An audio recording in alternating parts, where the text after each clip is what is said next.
बंदाहु गुरु पद कंज, कृपा सिंधु नर रूप हरि, महामोह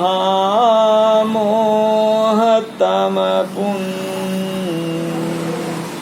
जाशु वचन रवि कर्णिकर। बोलिए श्री सद्गुरुदेव की जय। आप समस्त लोगों को हमारा हार्दिक प्रणाम है। आइए आप लोगों को 72 एपिसोड में लेके चल रहे हैं। गीता अध्याय 5 का ये 13वां श्लोक है, जिसकी व्याख्या 71वें एपिसोड में भी हुई है, जो अधूरी रह गई थी, और उसका यहाँ पे पूरा करेंगे। श्लोक इस प्रकार है। सर्वकर्माणि मनसा सन्न्यस्यास्ते सुखं वशी, नौ द्वारे पुरे देहि नैव कुर्वन्न कारयन्। अर्थात जिसकी इंद्रियां और मन बस में हैं, ऐसा देहधारी पुरुष 9 द्वारों वाले शरीर रूपी पूर्व में संपूर्ण कर्मों का विवेक पूर्वक मन से त्याग करके निसंदेह न करता हुआ और न करवाता हुआ सुखपूर्वक अपने स्वरूप में स्थित होता है। तो नैव कुर्वन्न कारयन्, सांख्य योगियों ने कृतित्व और कारयितृत्व दोनों ही नहीं होते, अर्थात वो करने वाला भी नहीं होता और करवाने वाला भी नहीं होता। शरीर, इंद्रियां, मन, बुद्धि आदि से किंचित मात्र भी अहंता ममता का संबंध न होने के कारण सांख्य योगी उनके द्वारा होने वाली क्रियाओं का कर्ता अपने को कैसे मान सकता है, अर्थात कभी नहीं मान सकता।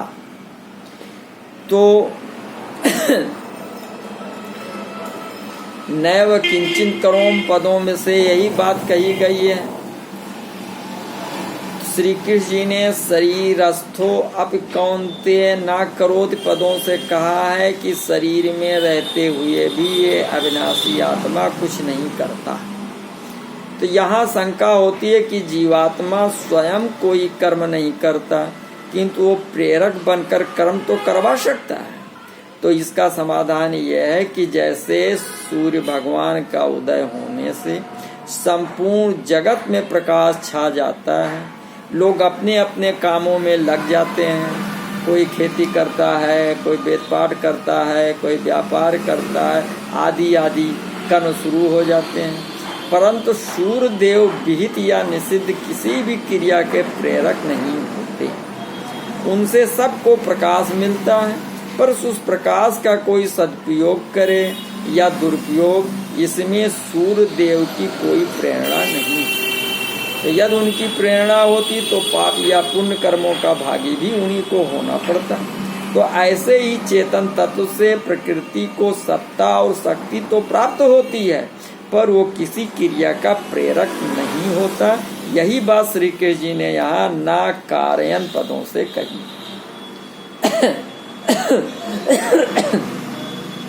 आस्ते सुखम, यानी मनुष्य मात्र की स्वरूप में स्वाभाविक स्थिति है, परंतु वे अपनी स्थिति शरीर, इंद्रियां, मन, बुद्धि, प्राण आदि में मान लेते हैं, जिससे उन्हें इस स्वाभाविक स्थिति का अनुभव नहीं होता। परंतु सांख्य योगी को निरंतर स्वरूप में अपनी स्वाभाविक स्थिति का अनुभव होता रहता है। स्वरूप सदा सर्वदा सुख स्वरूप है। वो सुख अखंड, एक रस और परछिन्नता से रहित है। एक वस्तु की दूसरी वस्तु में जैसी स्थिति होती है, स्वरूप में वैसी स्थिति नहीं होती, कारण कि स्वरूप ज्यों का त्यों विद्यमान रहता है। उस स्वरूप में मनुष्य की स्थिति स्वतः स्वाभाविक है, अतः उसमें स्थित होने में कोई श्रम या उद्योग नहीं। स्वरूप को पहचानने पर एक स्वरूप ही स्वरूप रह जाता है। पहचान मात्र को समझाने के लिए यहाँ आस्ते पद का प्रयोग हुआ है। इसे ही स्वस्था पद से भी कहा गया है। तो यहाँ आस्ते क्रिया जिस तत्व की सत्ता को प्रकट कर रही है, वो सब आधारों का आधार है। समस्त उत्पन्न तत्व उस अनुपत्त तत्व के आश्रित हैं। उस सर्वाधिष्ठान रूप तत्व को किसी आधार की आवश्यकता ही क्या है? उस स्वतः सिद्ध तत्व में स्वाभाविक स्थिति ही यहाँ आस्ते पद से कहा गया है। इसे ही आगे के 20वें श्लोक में भी ब्रह्मविद ब्रह्मण स्थिता पदों से भी कहा गया है। तो संपूर्ण भाव यह है कि नैव कुर्वन् कार्यं तत् प्राप्ति में करने का भाव ही बाधक है। करने के भाव से ही कृतित्व आता है और कृतित्व से व्यक्तित्व आता है। क्रिया प्रकृति में है, स्वरूप में स्वतः आक्रियता है। अतः करने से प्रकृति के साथ संबंध जुड़ता है और कुछ नहीं करने से स्वरूप में स्वतः स्थिति होती है। तो मेरे को कुछ नहीं करना, ये भाव भी करने के ही अंतर्गत आता। अतः करने से ही मतलब नहीं होना चाहिए और न करने से ही मतलब नहीं होना चाहिए। नैव तस् कृतेन अर्थो न कृतेन इह कश्चन। स्वरूप करने और न करने दोनों से रहित अर्थात निरपेक्ष तत्व है। गुणों के संग में ही जीव अवश्य अर्थात पराधीन होता है। ज्ञान योग से अवस्था मिट जाती है और जीव वशी अर्थात स्वाधीन निरपेक्ष जीवन हो जाता है। तो इसके पहले के श्लोक में कहा गया है कि सांख्य योगी ना तो कर्म करता है और ना करवाता ही है, किंतु श्री कृष्ण जी तो कर्म करवाते होंगे। तो इसके उत्तर में आगे इस श्लोक में कहा गया है कि न कीर्तित्वं न कर्माणि लोकस्य सृजत प्रभुः न कर्म फल संयोगम स्वभावस्तु परवर्तते। यानी परमेश्वर मनुष्यों के न कर्तापन की, न कर्मों की ओर, न कर्म फल के साथ संयोग की रचना करते हैं, किंतु स्वभाव ही बरत रहा है। सृष्टि की रचना का कार्य सगुण भगवान का, इसलिए प्रभु पद दिया है। भगवान सर्वसमर्थ हैं और सबके शासक नियामक हैं। सृष्टि रचना का कार्य करने पर भी वे अकर्ता ही हैं। किसी भी कर्म के कर्तापन का संबंध भगवान का बनाया हुआ नहीं है। मनुष्य स्वयं ही कर्मों के कर्तापन की रचना करता है। संपूर्ण कर्म प्रकृति के द्वारा किए जाते हैं, परंतु मनुष्य अज्ञान बस प्रकृति से तादात्म्य कर लेता है और उसके द्वारा होने वाले कर्मों का कर्ता बन जाता है। यदि कर्तापन का संबंध भगवान का बनाया हुआ होता तो भगवान इसी अध्याय के 8वें श्लोक में नैव किंचित करोमि उक्तो मन्यते तत्त्ववित् ऐसा कैसे कहते। तात्पर्य है कि कर्तापन भगवान का बनाया हुआ नहीं है, अपितु जीव का अपना माना हुआ है। अतः जीव इसका त्याग कर सकता है। भगवान ऐसा विधान भी नहीं करते कि अमुक जीव को अमुक शुभ अथवा अशुभ कर्म करना पड़ेगा। यदि ऐसा विधान भगवान कर देते तो विधि निषेध बताने वाले शास्त्र, गुरु, शिक्षा आदि सब व्यर्थ हो जाते। उनकी कोई सार्थकता ही नहीं रहती और कर्मों का फल भी जीव को नहीं भोगना पड़ता। ना कर्माणि पदों से सिद्ध होता है कि मनुष्य कर्म करने में स्वतंत्र है। ना कर्म फल संयोगम, जीव जैसा कर्म करता है वैसा फल उसे भोगना पड़ता है। जड़ होने के कारण कर्म स्वयं अपना फल भुगताने में असमर्थ है। अतः कर्मों के फल का विधान भगवान करते हैं। लभते चा तथा कामान्यम एव विहित तान नितान। भगवान कर्मों के फल तो देते हैं पर उस फल के साथ संबंध भगवान नहीं जोड़ते, प्रत्युत जीव स्वयं जोड़ता है। जीव अज्ञान बस कर्मों का कर्ता बनकर और कर्म फल में आसक्त होकर कर्म फल के साथ अपना संबंध जोड़ लेता है और इसी से सुखी दुखी होता है। यदि कर्म फल के साथ स्वयं अपना संबंध ना जोड़े तो कर्म फल के संबंध से मुक्त रह सकता है। तो ऐसे कर्म फल से संबंध ना जोड़ने वाले पुरुषों के लिए 18वें अध्याय के 12वें श्लोक में सन्यासी नाम पद आया है। उन्हें कर्मों का फल इस लोक या परलोक में कहीं नहीं मिलता।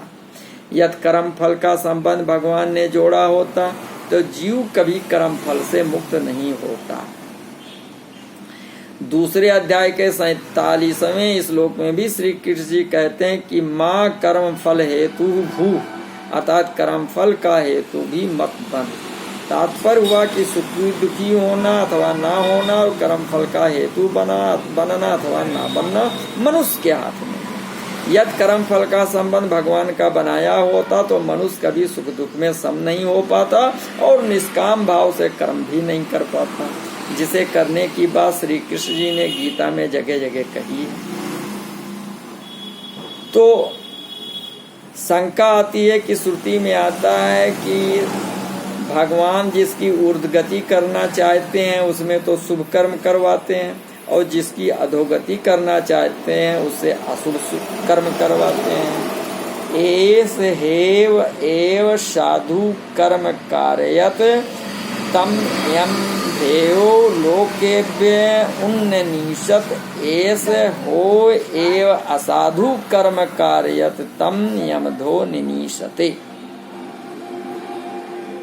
ये कौस्तिक ब्राह्मण उपनिषद में बताया गया है। जब भगवान ही शुभ अशुभ कर्म करवाते हैं तो फिर भगवान किसी के कृतित्व कर्म और कर्म फल संयोग की रचना नहीं करते, ऐसा कहना तो श्रुति के साथ विरोध हुआ।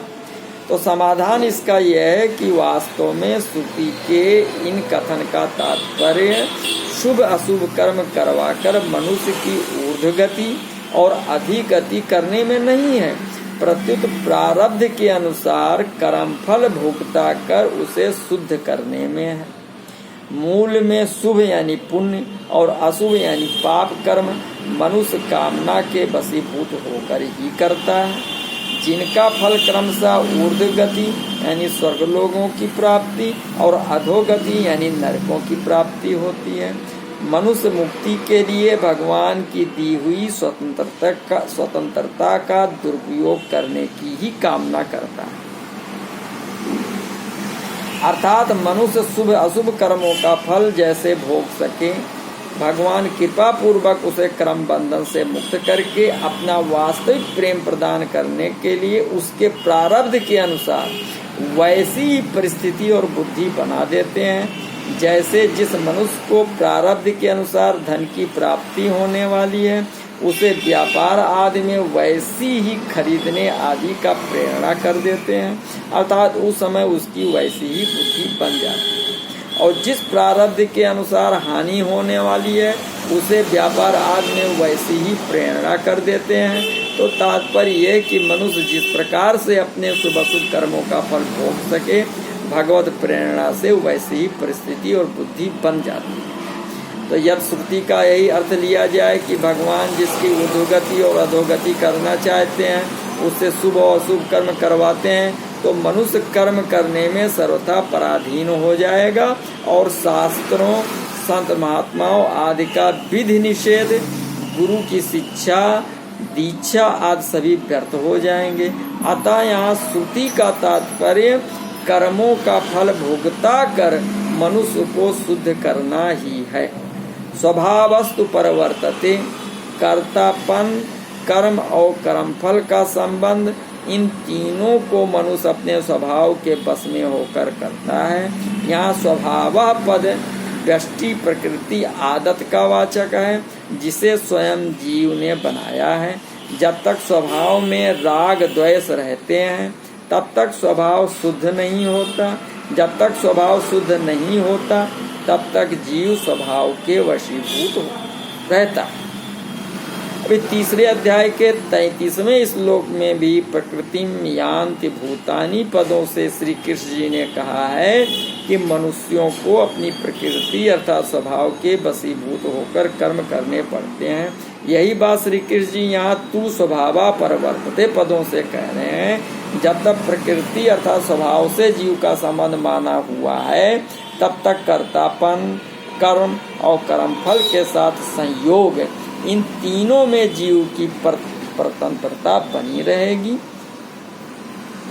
जो जीव की ही बनाई हुई। तो इन पदों से श्री कृष्ण जी ये कह रहे हैं कि कृतित्व कर्म और कर्मफल संयोग यानी भोक्तृत्व तीनों जीव के अपने बनाए हुए हैं, इसलिए वह स्वयं इनका त्याग करके निर्लिप्तता का अनुभव कर सकता है। प्रशिष्टि भाव यह है कि कर्तापन, कर्म और कर्मफल संयोग परमात्मा की सृष्टि नहीं है, प्रत्युत जीव की सृष्टि है। इसलिए जीव पर ही इनके त्याग की जिम्मेवारी है। स्वभावासु परिवर्तते, वास्तव में संसार के संबंध विच्छेद स्वाभाविक है, परंतु अस्वाभाविकता में स्वाभाविकता देखने के कारण संसार का संबंध स्वाभाविक दिखने लग गया। ये स्वभाव स्वतः नहीं है, प्रत्युत बनाया हुआ यानी कृत्रिम है। अब जब भगवान किसी के कृतित्व, कर्म और कर्मफल संयोग की रचना नहीं करते तो फिर वे किसी के कर्मों के फल भागी कैसे हो सकते हैं? तो इस बात को आगे के श्लोक में श्री कृष्ण जी क्लियर करते हैं कि ना दत्ते कस्यचित् पापम ना च एव सुकृतं विभु अज्ञानेन आवृतम ज्ञानम तेन मुह्यन्त जन्तवः।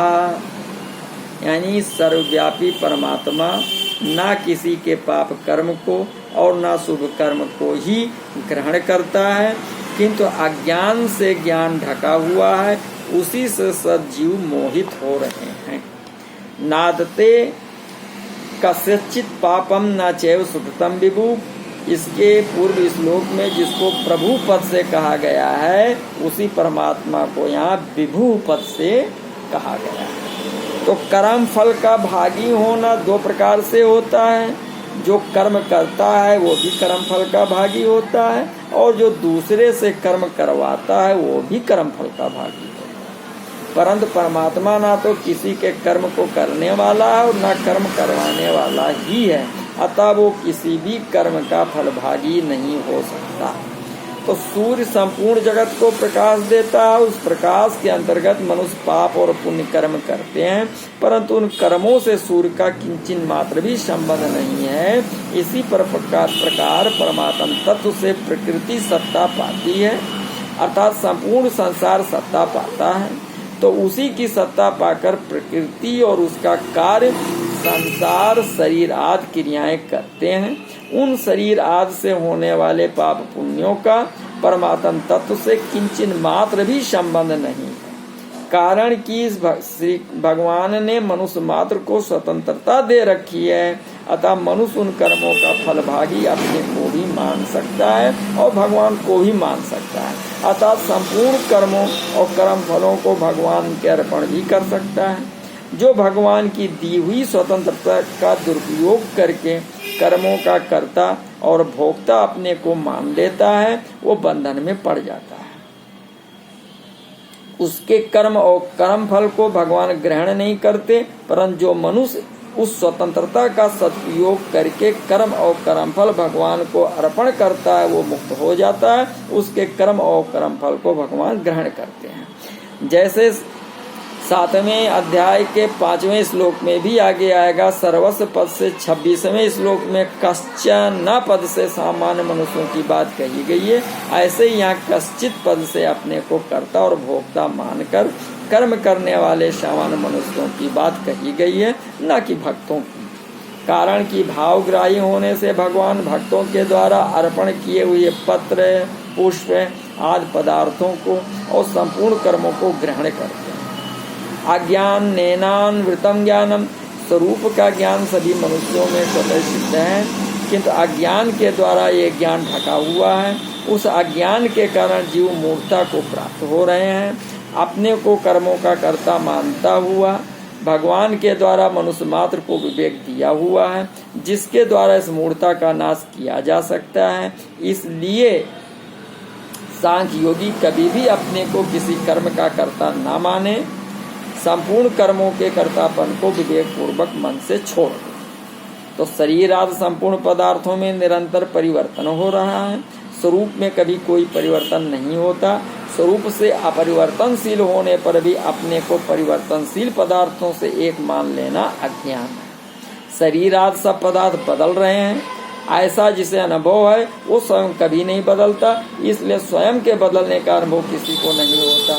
अतः मैं बदलने वाला नहीं हूँ। इस प्रकार परिवर्तनशील पदार्थों से अपनी असंगता का अनुभव कर लेने से अज्ञान मिट जाता है और तत्वज्ञान स्वतः प्रकाशित हो जाता है। कारण कि प्रकृति के कार्य से अपना संबंध मानते रहने से ही तत्व ज्ञान ढका रहता है। अज्ञान शब्द में जो नन शब्द आता है वो ज्ञान के अभाव का वाचक नहीं है, प्रत्युत अल्प ज्ञान अर्थात अधूरे ज्ञान का वाचक है। कारण कि ज्ञान का अभाव कभी होता ही नहीं, चाहे उसका अनुभव हो या ना हो। इसलिए अधूरे ज्ञान को ही अज्ञान कहा जाता है। इंद्रियों का और बुद्धि का ज्ञान ही अधूरा ज्ञान है। इस अधूरे ज्ञान को महत्व देने से, इसके प्रभाव से प्रभावित होने से वास्तविक ज्ञान की ओर दृष्टि जाती ही नहीं। यही अज्ञान के द्वारा ज्ञान का आवृत होना। इंद्रियों का ज्ञान सीमित है।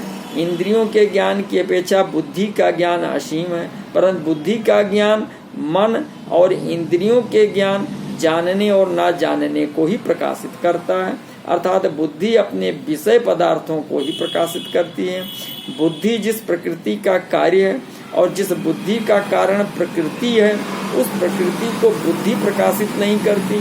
बुद्धि जब प्रकृति को भी प्रकाशित नहीं कर सकती, तब प्रकृति से अतीत जो चेतन तत्व है उसे कैसे प्रकाशित कर सकती है। इसलिए बुद्धि का ज्ञान अधूरा ज्ञान है।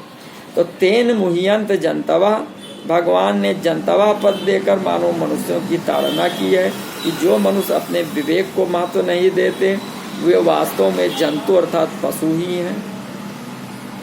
आहार निद्रा भय मैथुनानि समान चैतान नृणाम पशूनाम ज्ञानम नराणाम अधिको विशेषो ज्ञानेन हीना पशु भी समाना।